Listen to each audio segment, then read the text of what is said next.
Hello everyone, मैं सौरभ सिंह एक बार फिर से स्वागत करता हूं आपके अपने यूट्यूब चैनल एडवांस क्लासेस पर। कैसे हो आप सभी? उम्मीद है आप सब बेहतरीन है और अपनी पढ़ाई बहुत अच्छे से करने में व्यस्त होंगे। तो आज की इस वीडियो के अंदर हम जानेंगे इलेक्ट्रिसिटी का। आज पार्ट 3 को पढ़ेंगे, जिसके अंदर हम जानेंगे चालकता क्या होती है और यहाँ पे स्पेसिफिक रेजिस्टेंस क्या होती है, विशिष्ट प्रतिरोध क्या होते हैं, विशिष्ट प्रतिरोध को प्रभावित करने वाले कारक कौन कौन से होते हैं। इन सभी बातों को इस वीडियो के माध्यम से मैं बताने का पूरा प्रयास करूंगा। तो चलिए क्लास को हम स्टार्ट करते हैं बिना देरी के साथ। तो चलिए आज की क्लास जो हमारा लेक्चर नंबर 3 है, और उसको बताने से पहले कल मैंने आप लोगों को एक चीज बताई थी, उसको आप लोग समझ लीजिए। कल मैंने आपको अनुगमन वेग के आधार पर ओम के नियम का सत्यापन कराया था, ठीक है। तो सत्यापन करा दिया था, उसका रिजल्ट बता दिया था कि किन फिजिकल क्वांटिटी में कोई भी चेंज ना करें, तो अगर उनमें कोई परिवर्तन ना करें तो उस कंडीशन में जो पोटेंशियल डिफरेंस होगा वो डायरेक्टली प्रोपोर्शनल होगा इलेक्ट्रिक करंट के। क्लियर है? तो ये वाली बात मैंने समझाई थी। वो डेरिवेशन काफी लॉन्ग था। अब मैं उसका आपको एक ऐसा मेथड बताता हूँ शॉर्ट तरीके से कि कंपटीशन एग्जाम में कहीं भी आप देखते हो तो इस तरीके से भी निकाल सकते हैं, ठीक है। एग्जाम में आए तो उस तरीके से करना जैसे मैंने कराया था। अब आपको उसका एक शॉर्ट वर्जन बता रहा हूँ, इसको आप लोग देख लीजिए, जैसे समझिए ध्यान से। अगर मैं बात करूं यहाँ पे बच्चों, तो सबसे पहले अनुगमन वेग लिखेंगे। अनुगमन वेग का सत्यापन, अनुगमन अनुगमन वेग से ओम के नियम को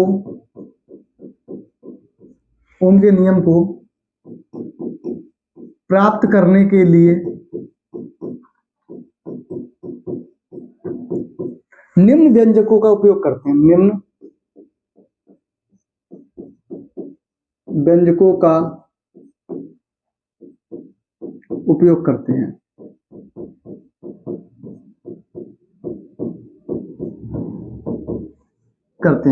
अब वो दो व्यंजक कौन कौन से हैं उनको हम लोग यहाँ पे देख लेते हैं, ठीक है। तो जैसे अगर मैं बात करूं यहाँ पे सबसे पहले, ठीक है, तो जैसे सबसे पहले अगर मैं बात करता हूं तो सबसे पहले ध्यान से देखिए,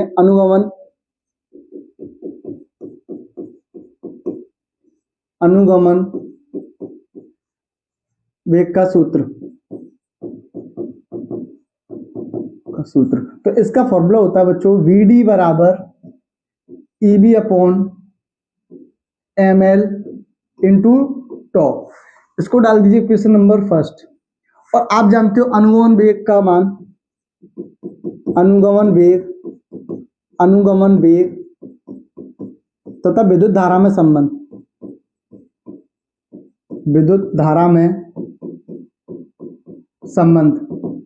क्या संबंध है? तो आप लोग जानते हो बच्चों I इक्वल टू फॉर्मूला होता है NEA BD। इसका प्रूफ करा चुका हूं। अगर यहां से BD निकालूंगा तो BD की वैल्यू क्या निकल के आएगी बच्चों?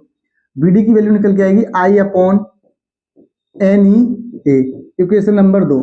अगर ये दोनों इक्वेशन आपस में बच्चों दोनों ही BD के बराबर है तो इनकी मैं कंपेयर कर सकता हूं, और कंपेयर करने के बाद बच्चों क्या निकल के आएगा? समीकरण 1 व 2 की तुलना करने पर,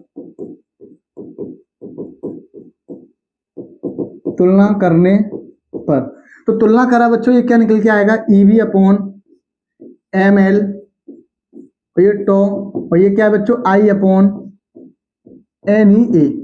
अब ये निकल के आया बच्चों। तो प्यारे बच्चों, अगर V हमारा वैसा का वैसा ही रहे और I को इसके डिवाइड में ले आऊं और बाकी सारी वैल्यू को इधर डिवाइड में कर देते हैं, तो हमारा क्या रिजल्ट निकल के आएगा? यहां से हमारा क्या रिजल्ट निकल के आएगा उसको देख लेते हैं हम लोग। तो क्या निकल के आएगा बच्चों? ये आएगा हमारा V upon I equal to, ये बच्चा हमारा ML अपॉन NEA तो वैसा का वैसा ही, ML का इधर डिवाइड किया, और टाउ कहां पे आएगा बच्चों? नीचे आएगा। टॉ कहां पे आएगा बच्चों? नीचे। तो इनटू EB अपॉन टॉ। तो फाइनली हमारा ये फॉर्मूला क्या निकल के आएगा? ML upon NE square A tau. अब प्यारे बच्चों V अपॉन I ये किसके बराबर होता है? तो ये बराबर होता है हमारा किसके? R के। यानी V अपॉन I जो है ये बराबर किसके होता है बच्चों? हमारे R के। यानी ML upon NE square A tau, और ये बराबर होता है किसके बच्चों? R के। और इसी को हम लोग क्या कहते हैं बच्चों? इसी को हम कहते हैं क्या? विद्युत प्रतिरोध। और इसका मतलब क्या है बच्चों कि ये जितनी फिजिकल क्वांटिटी है, ये जितनी फिजिकल क्वांटिटी है बच्चों, ये क्या रहती है यहाँ पे नियत रहती है। तो ओम का नियम क्या कहता है बच्चों कि किसी भौतिक अवस्था में यानी कि किसी फिजिकल स्टेट में कोई भी चेंज ना किया जाए। तो फिजिकल स्टेट ये मास, लेंथ, इलेक्ट्रॉनों की संख्या, इनमें कोई भी चेंज ना किया जाए, लंबाई, क्षेत्रफल, प्रेशर, इनमें कोई चेंज ना किया जाए, तो उस कंडीशन में जो विभव का मान होता है वो धारा के समानुपाती होता है। तो यही तो ओम का नियम है। समझ में आ रहा है? तो बच्चों नियत का मतलब कांस्टेंट, इनमें कोई भी चेंज ना किया जाए। ठीक है, तो उम्मीद है कि ये सारी बातें समझ में आई होगी आपको। यही ओम का नियम होता है। अब बच्चों इस स्टेटमेंट से मैं यहाँ पे देखो काफी चीजें अब बनाता हूँ यहाँ पे। ठीक है, जैसे अगर मैं आपसे बात करूं, यहीं पे देखिए ध्यान से, इस रिजल्ट को मैं यहाँ लिखता हूं। मैंने लिखा बच्चों, क्या निकल के आया हमारा यहाँ पे, मेरा निकल के आया V upon I equal to ML upon NE square A tau. यही तो है बच्चों, ध्यान से देखें तो बिल्कुल। और ये किसके बराबर है प्यारे बच्चों? तो ये बराबर है मेरा किसके? R के। किसके बराबर है? R के। और ये सारी की सारी चीजें क्या है बच्चों? कांस्टेंट है। ये सारी की सारी चीजें क्या है? कांस्टेंट है। तो ये सारी चीजें हमारी क्या है? कांस्टेंट है। अब बच्चों ध्यान से देखें, इसी फॉर्मूले में यानी R इक्वल टू ये सारी की सारी चीजें क्या है बच्चों? कांस्टेंट। तो इसमें अगर मैं लिखूं M upon NE square A तो, और ये लिखा बच्चों L अपॉन A को मैंने इधर लिखा। अब L अपॉन A को मैंने अगर यहाँ पे ये लिखा, तो प्यारे बच्चों अगर ये कांस्टेंट है, मान लो कि ये वाली जो वैल्यू है, ये वाली वैल्यू अगर कांस्टेंट है, तो अगर इसी चीज को हम लोग क्या है बच्चों, ये कांस्टेंट अगर मैं कहता हूं, इसको नियत कहता हूं, तो प्यारे बच्चों अभी आगे मैं आपको बताऊंगा, तो ये किसके बराबर हो जाता है? R equal to rho L upon A के बराबर हो जाता है।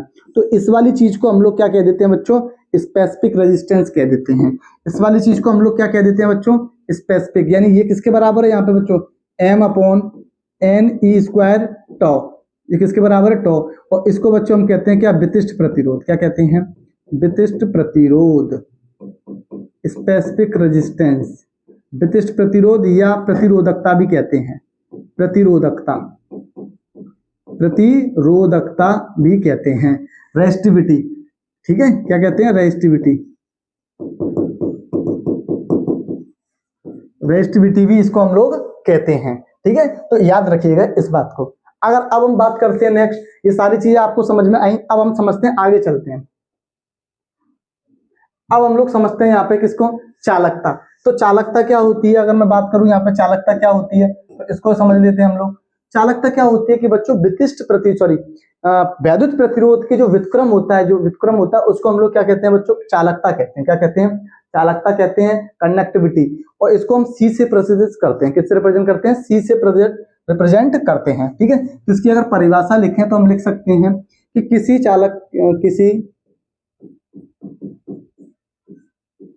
चालक में विद्युत प्रतिरोध के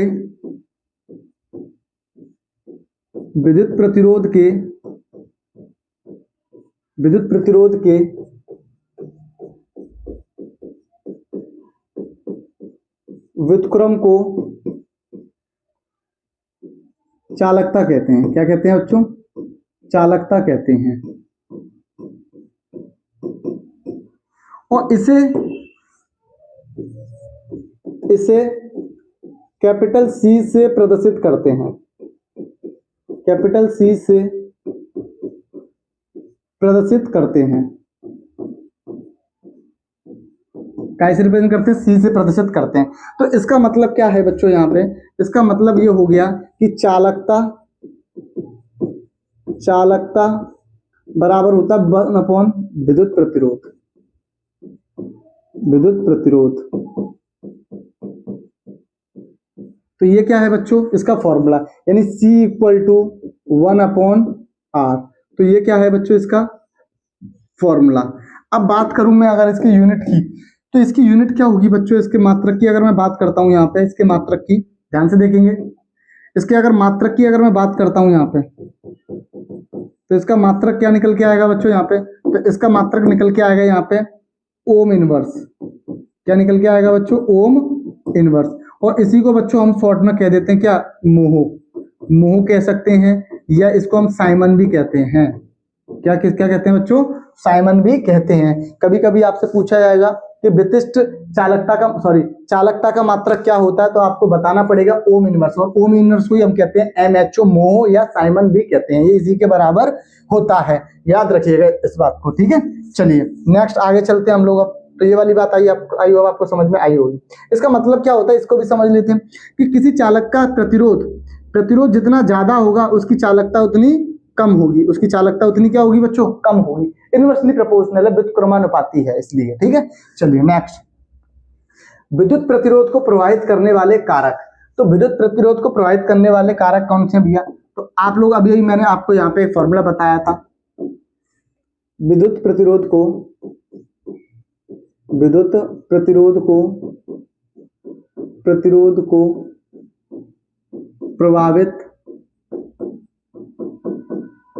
प्रभावित करने वाले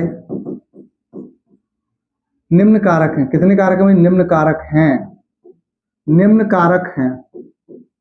तो मैंने अभी आपको एक फॉर्मूला बताया था, कौन सा, ये वाला, इसको देखिए ध्यान से, यहीं से बताएंगे सारी चीजें।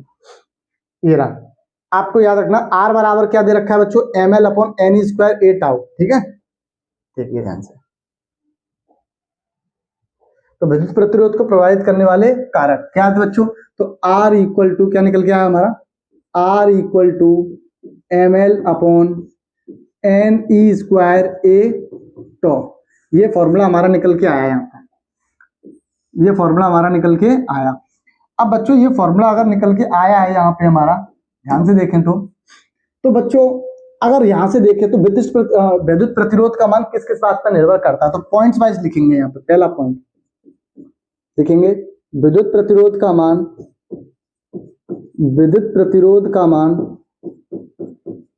प्रतिरोध बोले तो R का मान चालक की लंबाई पर निर्भर करता है। इसका मतलब क्या है सर, कि भाई इसका मतलब ये है कि प्रतिरोध जितना ज्यादा होगा उसकी लंबाई भी उतनी ज्यादा होगी। बात समझ में आ रही? प्रतिरोध जितना ज्यादा, किसी चालक का जितना ज्यादा प्रतिरोध, जितनी ज्यादा लंबाई उतना ज्यादा प्रतिरोध। तो पहला पॉइंट आपको याद रखना है। दूसरा पॉइंट बच्चों याद रखना है, विद्युत प्रतिरोध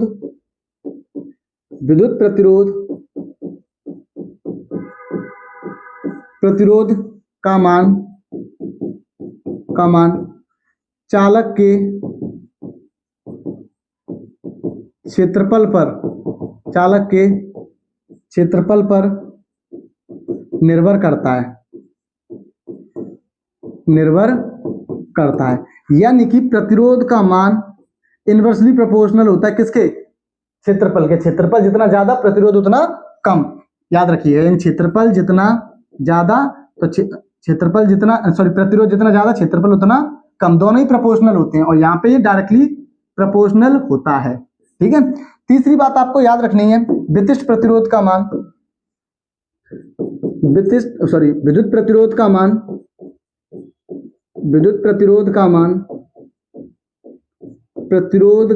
मान किस पर निर्भर करता है भैया, लेंथ हो गई, ये हो गया। अब ये निर्भर करता है किस पे बच्चों, तो ये करता है प्रतिरोध का मान इलेक्ट्रॉनों की संख्या पर निर्भर करता है। इलेक्ट्रॉनों की संख्या पर निर्भर करता है,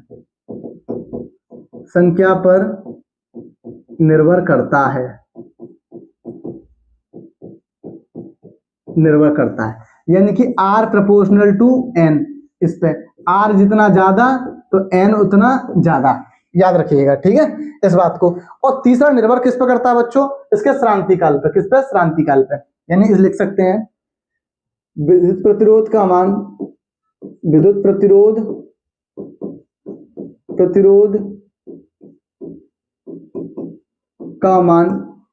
किस पे निर्भर करता है, औसत श्रांतिकाल पे।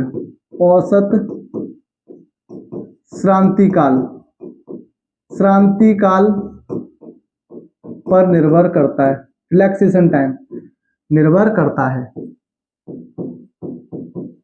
यानी कि R जो है वो इनवर्सली प्रोपोर्शनल होता है किसके बच्चों, टॉ के। किसके, टॉ के, यानी आर जितना ज्यादा और टॉ उतना कम। इस बात को भी आपको याद रखना है। तो मैंने सारे फैक्टर बता दिए आपको कि प्रतिरोध का मान है किन किन कारकों पर निर्भर करता है, ठीक है।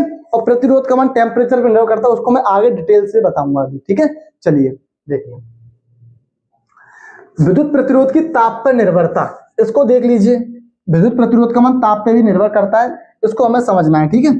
तो जैसे मान के चलिए कोई चालक है, तो चलिए अब हम आगे बढ़ते हैं यहाँ पे। तो विद्युत प्रतिरोध की ताप पर निर्भरता है, यानी विद्युत प्रतिरोध का मान ताप पर निर्भर करता है। तो इस बात को हम लोग यहाँ पे समझते हैं। तो लिख सकते हैं विद्युत प्रतिरोध का मान, विद्युत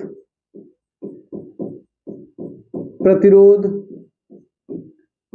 का मान ताप पर निर्भर करता है, ताप पर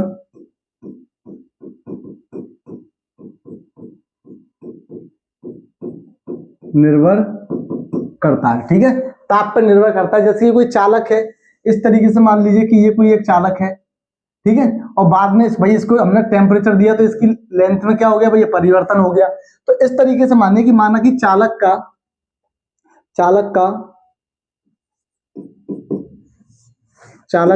इस तरीके से कलर चेंज करते हैं।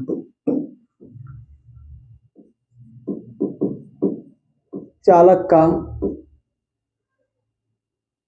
प्रारंभिक तापमान एक तरफ लिखा चालक का प्रारंभिक तापमान और चालक का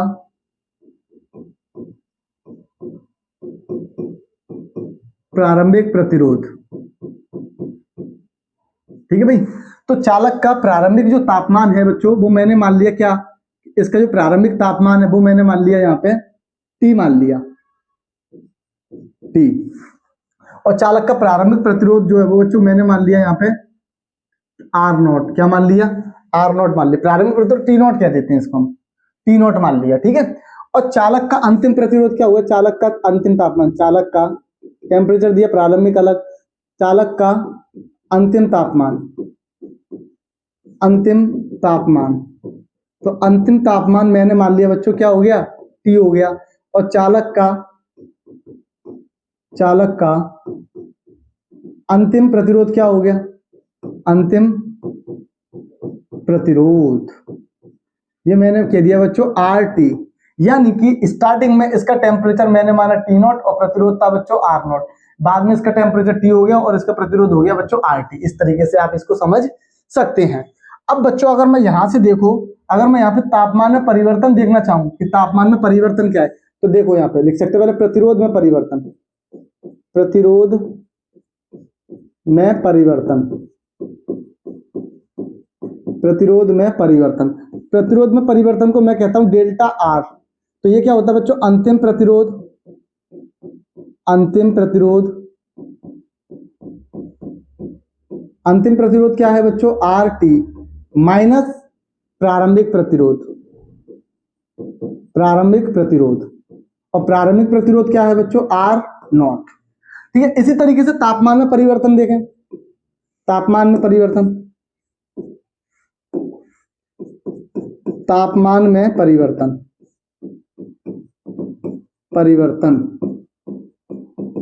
तो तापमान में परिवर्तन मैंने बच्चों यहां पे देखा, तो डेल्टा T तापमान में परिवर्तन, तो अंतिम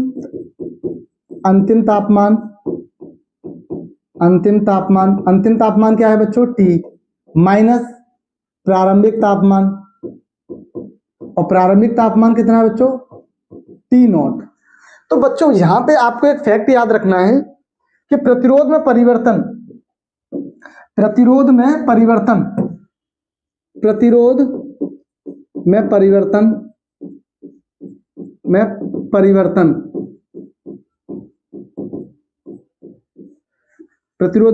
यानी कि डेल्टा R, ये समानुपाती होता है किसके, प्रारंभिक प्रतिरोध के, किसके, प्रारंभिक प्रतिरोध के क्या होता है, समानुपाती होता है। प्रारंभिक प्रतिरोध क्या है बच्चों, R0। इसको डाल दो इक्वेशन नंबर फर्स्ट। इसी प्रकार से बच्चों प्रतिरोध में परिवर्तन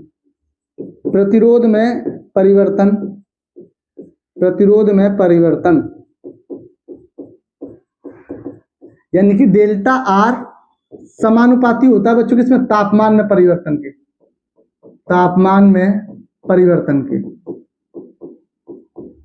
तापमान में परिवर्तन के, इक्वेशन नंबर 2।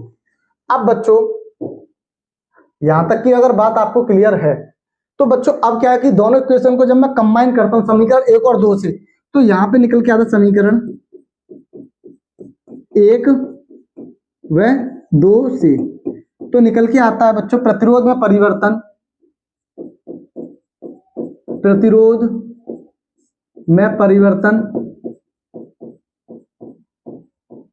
परिवर्तन डेल्टा आर जो है बच्चों वो समानुपाती होता है किसके बच्चों, प्रारंभिक प्रतिरोध आर इंटू डेल्टा टी। सही है। और आपको पता है कि बच्चों प्रोपोर्शनल का साइन हटता है तो क्या आता है, प्रतिरोध का साइन हटता है तो कांस्टेंट आता है, क्या आता है, कांस्टेंट। तो उस कांस्टेंट को मैंने कह दिया बच्चों यहाँ पे क्या, अल्फा, क्या कह दिया, अल्फा। यानी कि निकल के आया बच्चों प्रतिरोध में परिवर्तन delta R proportional to R naught, sorry alpha into R naught delta T, ये निकल के आता है। अब सर ये क्या है, अब देखिए तो ये क्या है, तो अल्फा, इस अल्फा को हम लोग कहते हैं क्या, इसको हम कहते हैं क्या बच्चों, अल्फा, अल्फा, अल्फा, इसको कहते हैं ताप गुणांक। क्या कहते हैं बच्चों, ताप गुणांक। क्या कहते हैं, ताप गुणांक कहते हैं। ये क्या, एक नियत है, ये क्या है बच्चों, ये कांस्टेंट है, क्या है, कांस्टेंट है, नियत है, नियतांक है, एक नियतांक है जिसे हम कहते हैं ताप गुणांक कहते हैं। ठीक है, अल्फा ताप गुणांक जिसे हम नियतांक है। ठीक है। अब बच्चों ये निकल के आया, अब डेल्टा आर क्या होता है बच्चों, तो इस डेल्टा आर का क्या मतलब है, यहाँ पे डेल्टा आर का मतलब ये तो प्रतिरोध में परिवर्तन, प्रतिरोध में परिवर्तन। तो प्रतिरोध में परिवर्तन क्या था बच्चों, प्रतिरोध में परिवर्तन क्या था, डेल्टा आर किसके बराबर था बच्चों, आर टी माइनस के आर नॉट, यानी कि अंतिम प्रतिरोध माइनस के प्रारंभिक प्रतिरोध। तो इसकी वैल्यू उठा के जब मैंने यहां रखी तो क्या निकल के आया बच्चों कि डेल्टा आर बराबर आर टी माइनस के R naught equal to alpha R naught into delta T. अब आर नॉट को उधर भेजेंगे तो बच्चों क्या आ जाएगा, आर टी बराबर आर नॉट, ये हो गया प्लस का alpha R naught delta T. R naught यहां से कॉमन निकाल दो तो आर टी बराबर आर नॉट, ये क्या बचेगा 1 प्लस अल्फा डेल्टा टी, ये निकल के आ गया, ये निकल के यहां से आया आर टी बराबर R naught 1 plus alpha T. अब बच्चों इस ताप गुणांक के आधार पर चालकों को 3 तरीके से विभाजित किया गया, कितने प्रकार से, 3 तरीके से विभाजित किया गया। तो इस रिजल्ट को आपको याद रखना, आर टी बराबर R naught 1 plus alpha delta T. ठीक है, तो चलिए अब आगे की बात आपको समझ में आई होगी। अब बच्चों इसके आधार पर, ताप गुणांक के आधार पर चालकों को कितने प्रकार से बांटा गया है, तो चालकों को 3 प्रकार से बांटा गया है। ठीक है, ताप गुणांक के आधार पर चालक का विभाजन, तो यह विभाजन 3 प्रकार से होता है, कितने प्रकार से, 3 प्रकार से। तो ये 3 प्रकार से होता है, 3 प्रकार से, 3 प्रकार से होता है। ठीक है, तो पहला बच्चों, अगर बच्चों पहला टाइप, इसको कैसे डाल सकते हैं, ये चम्मच के समझ सकते हैं इसको, तो ऐसे समझिए, फर्स्ट पॉइंट। ठीक है, तो लिख सकते हैं ताप गुणांक के आधार पर चालक, देख लो क्या है। ठीक है, चालक, चालक जिसको हम कहते हैं कंडक्टर, एक तो कंडक्टर के आधार पर बांटा गया है। ठीक है, कंडक्टर के आधार पर अगर इसको बांटा गया है बच्चों, तो अभी हमारा फॉर्मूला क्या निकल के आया बच्चों, आर टी बराबर R naught 1 plus alpha delta T. अब यहां पे बच्चों अगर ध्यान से समझेंगे, अल्फा की वैल्यू, अल्फा बोले तो ताप गुणांक, अगर ताप गुणांक हमारा पॉजिटिव है, कैसा है बच्चों, पॉजिटिव है, तो इस कंडीशन में क्या होगा कि जो आरटी की वैल्यू है बच्चों, जो आरटी की वैल्यू है वो जितनी ज्यादा होगी उसका प्रतिरोध भी उतना ज्यादा होगा। तो इस बात से क्या निकल के आया कि अल्फा की वैल्यू अगर पॉजिटिव है तो किसी चालक का, क्या बच्चों, किसी चालक का, किसी चालक का, चालक का ताप बढ़ाने पर, क्या बच्चों, ताप बढ़ाने पर, ताप बढ़ाने पर प्रतिरोध का मान क्या होता है बच्चों, बढ़ता है, प्रतिरोध का मान बढ़ता है, बढ़ता है। जब अल्फा पॉजिटिव होगा तो उस कंडीशन में टेम्परेचर इंक्रीज करेंगे तो उसका रेजिस्टेंस भी बढ़ेगा। इस बात को आपको याद रखना है। चालकों के लिए अल्फा पॉजिटिव होता है, ठीक है। अब बात करता हूं बच्चों यहाँ पे मैं इंसुलेटर के लिए। किसके लिए? इंसुलेटर के लिए। तो इंसुलेटर के लिए भी देख लेते हैं। अगर मैं बात करता हूं अचालक, अचालक जिसको हम इंसुलेटर कहते हैं। और इंसुलेटर की अगर बात करूं बच्चों यहाँ पे मैं, तो आप आर टी बराबर formula R naught 1 plus alpha delta T. तो इस कंडीशन में क्या होगा बच्चों कि अल्फा की वैल्यू क्या होती है? नेगेटिव होती है। क्या होती है? नेगेटिव होती है। सॉरी, अल्फा की वैल्यू जीरो होती है यहाँ पे। सॉरी, अल्फा की वैल्यू क्या होती है यहाँ पे? जीरो होती है। अब अल्फा की वैल्यू प्यारे बच्चों जीरो होगी, तब मैं यहां रखूंगा तो क्या हो जाएगा बच्चों? R naught 1 plus alpha, alpha की जगह पे जीरो इंटू डेल्टा टी। तो क्या निकल के आएगा बच्चों? ये तो भैया आर टी जो है वो किसके बराबर निकल के आ जाएगा? आर नॉट के बराबर निकल के आ जाएगा। किसके बराबर निकल के आ जाएगा? आर नॉट के बराबर निकल के आ जाएगा। अब आर नॉट के बराबर ये निकल के आ जाएगा तो इस कंडीशन में क्या होगा कि चालक का, यानी सॉरी अचालक का, अचालक का, अचालक का ताप बढ़ाने पर, ताप बढ़ाने पर इस पर कोई प्रभाव नहीं पड़ता। इस पर कोई प्रभाव नहीं पड़ता। कोई प्रभाव नहीं पड़ता, नहीं पड़ता। यानी कि अचालक या कुचालक कोई भी चीज में अगर हम टेम्परेचर बढ़ा रहे हैं तो उस पर प्रतिरोध पर कोई प्रभाव नहीं पड़ता। तो याद रखना ये किसके लिए? इंसुलेटर के। तो इंसुलेटर के लिए ताप गुणांक की वैल्यू क्या होती है? शून्य होती है। और चालक के लिए अल्फा की वैल्यू पॉजिटिव होती है। इस बात को आपको याद रखते हैं, ठीक है। नेक्स्ट बात करते हैं बच्चों अर्धचालक की। अर्धचालक क्या होता है बच्चों? अर्धचालक, अर्धचालक, अर्धचालक, और अर्धचालक को हम लोग कहते हैं सेमीकंडक्टर।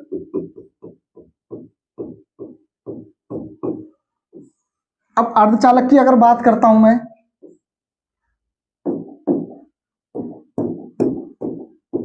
अर्धचालक, तो अर्धचालक के लिए बच्चों ताप गुणांक, ताप गुणांक अल्फा की वैल्यू जो है वो क्या होनी चाहिए बच्चों? नेगेटिव होती है। कैसी होती है?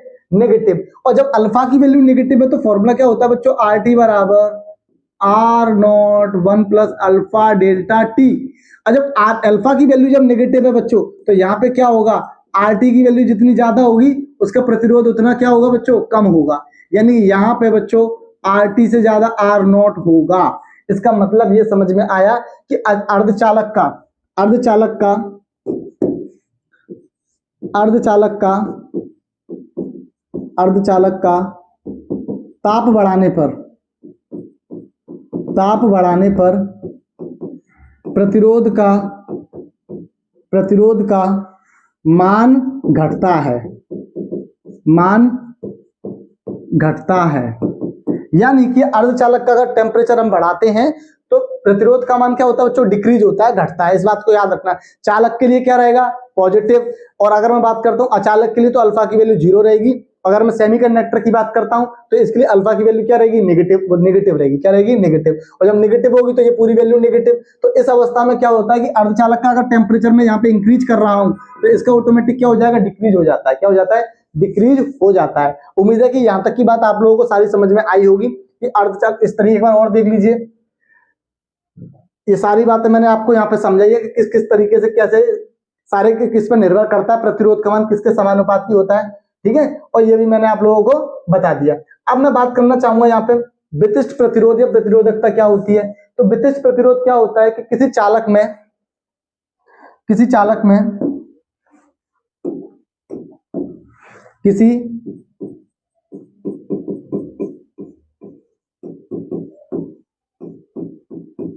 चालक में विद्युत धारा प्रवाहित की जाती है,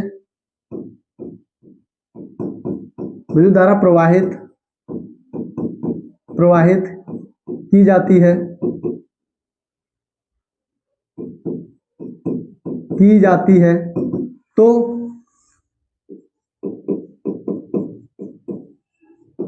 विद्युत क्षेत्र तथा धारा घनत्व, धारा घनत्व के अनुपात को विशिष्ट प्रतिरोध कहते हैं। विशिष्ट प्रतिरोध कहते हैं। क्या कहते हैं? विशिष्ट प्रतिरोध कहते हैं। इसे रो से प्रदर्शित करते हैं, रो से प्रदर्शित करते हैं। अब रो से प्रदर्शित करते हैं तो भैया विशिष्ट प्रतिरोध बराबर क्या निकल गया? विशिष्ट प्रतिरोध, विशिष्ट प्रतिरोध यानी रो इक्वल टू क्या निकलता है? विद्युत क्षेत्र की तीव्रता, विद्युत क्षेत्र, विद्युत क्षेत्र कैसे रिप्रेजेंट करते हैं? ई से, अपॉन धारा घनत्व, धारा घनत्व। अब आप लोग जानते हो प्यारे बच्चों कि विद्युत क्षेत्र बराबर क्या होता है बच्चों? ई इक्वल टू होता है वी अपॉन डी। अब डी की जगह पर चालक की लंबाई क्या है बच्चों? एल, तो एल ले ली मैंने। और धारा घनत्व क्या होता है? J equal to I upon ए। दोनों की वैल्यू उठा के यहाँ रख दो तो ये क्या निकल के आएगा? Rho equal to V upon L upon, और ये क्या हो जाएगा? I upon A. तो बच्चों ये कहाँ जाएगा? ऊपर, और ये इसका मल्टीप्लाई यहाँ, तो क्या निकल के आएगा? V into A upon I into L. तो अब ध्यान से देखो प्यारे बच्चों, ये बी अपॉन आई क्या होता है? ओम के नियम से आप जानते हो वी इक्वल टू क्या होता है? I R. तो आई इक्वल टू क्या हो जाएगा यहाँ से? B upon R. तो V upon sorry V equal to क्या होता है? आई आर होता है, V equal to I R. अगर यहां से मैं बच्चों आई यहां से अगर मैं निकालू वी अपॉन आई, तो वी अपॉन आई किसके बराबर होगा? आर के। तो वी अपॉन आई की जगह पर मैं यहाँ पे क्या रख दूंगा बच्चों? आर रख दूंगा। क्या रख दूंगा? आर। तो फाइनली रिजल्ट क्या निकल के आएगा बच्चों? तो rho equal to R A upon L. तो यही होता है बच्चों क्या हमारा विशिष्ट प्रतिरोध। क्या होता है? विशिष्ट प्रतिरोध, विशिष्ट प्रतिरोध, विशिष्ट प्रतिरोध या प्रतिरोधकता भी कहते हैं इसे हम। प्रतिरोधकता, रेसिस्टिविटी, प्रतिरोधकता। ठीक है। अब बात करता हूं इसके मात्रक की। तो इसका मात्रक क्या होता है? मात्रक क्या होता है इसका? तो अगर मात्रक की बात करें हम इसके, तो इसका मात्रक क्या होता है बच्चों? Ohm into metre. Ohm into metre इसका क्या होता है बच्चों? मात्रक होता है। याद रखिएगा इस बात को। ठीक है। और ए यहां पे क्या है बच्चों? ए यहां पे क्या है? अनुप्रस्थ काट का क्षेत्रफल, एल चालक की लंबाई, चालक की लंबाई, और ये विद्युत प्रतिरोध, विद्युत प्रतिरोध। ठीक है, याद रखिएगा। और ये तो आप मैंने सारी चीजें आप लोगों को बताई दी। ठीक है।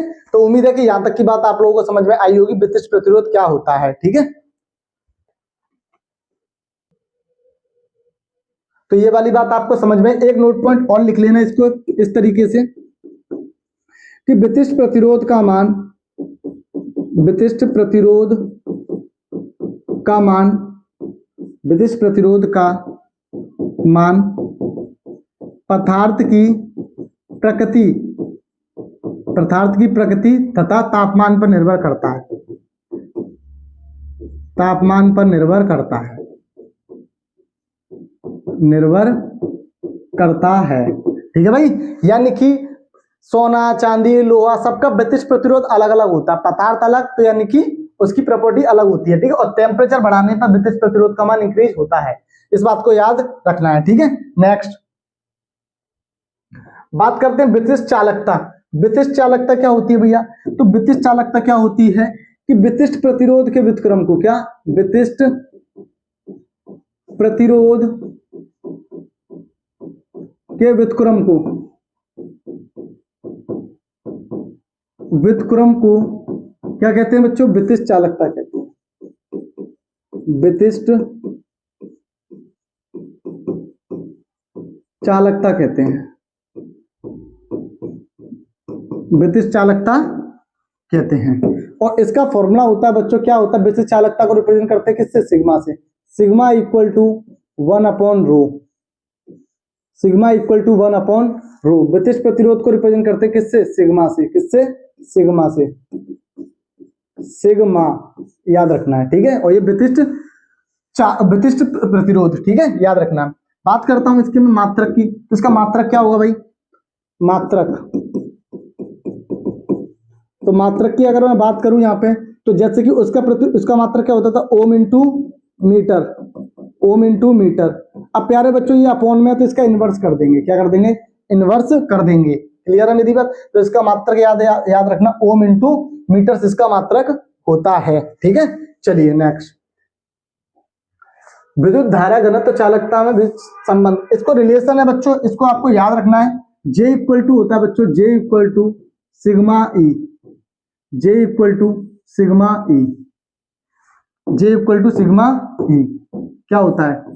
अगर बात करता हूं, इसको कहते हैं बच्चों धारा घनत्व। धारा घनत्व, करंट डेंसिटी।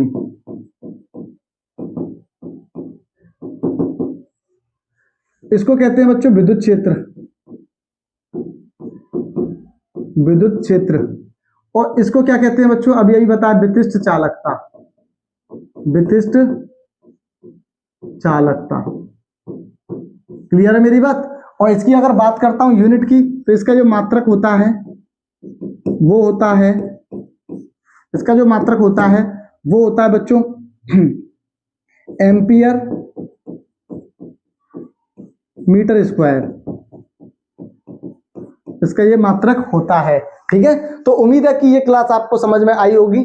आज मैंने काफी टॉपिक पढ़ाए और बहुत स्पीड से पढ़ाए, जिससे कि आप जल्दी जल्दी चीजों को कवर करते चले, ठीक है। तो उम्मीद है कि आपको वीडियो पसंद आई हो। वीडियो पसंद आए तो वीडियो को लाइक करें और हो सके तो ज्यादा से ज्यादा शेयर जरूर करिए वीडियो को, ठीक है। तो चलिए फिर मिलते हैं नेक्स्ट वीडियो में। Thank you guys.